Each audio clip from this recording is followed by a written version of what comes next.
বিসমিল্লাহির রহমানির রহিম। আসসালামু আলাইকুম। আমি আসমা আক্তার সুমি আবৃত্তি করছি আমার স্বরচিত কবিতা অশ্রু। কেন এত অশ্রু নয়ন ভরে টলমল করে?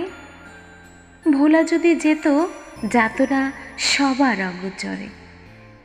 সব অপমান আর অসম্মান করে অবহেলা, যত্নের সাথে পুষি কেন এত সব জ্বালা?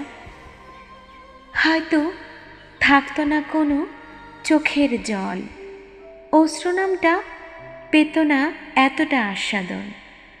দুঃখ কি জিনিস বুঝতো না তখন মানব মন। অনুভবটা হারিয়ে শুধু সুখেরই হতো আলাপন। ফোঁটা ফোঁটা স্পর্শে দুঃখ ঝরে পড়ে, হীন লোকেরা না বুঝে থাকে নিষ্ঠুরতার ঘোরে। অশ্রু নিয়ে হতো না কোনো গান কবিতা লেখা, আমার কলম চলতো না আজ, পৃষ্ঠা থাকতো ফাঁকা। আসসালামু আলাইকুম। আবৃত্তিটি ভালো লাগলে আমার চ্যানেলটিকে অবশ্যই লাইক এবং সাবস্ক্রাইব করে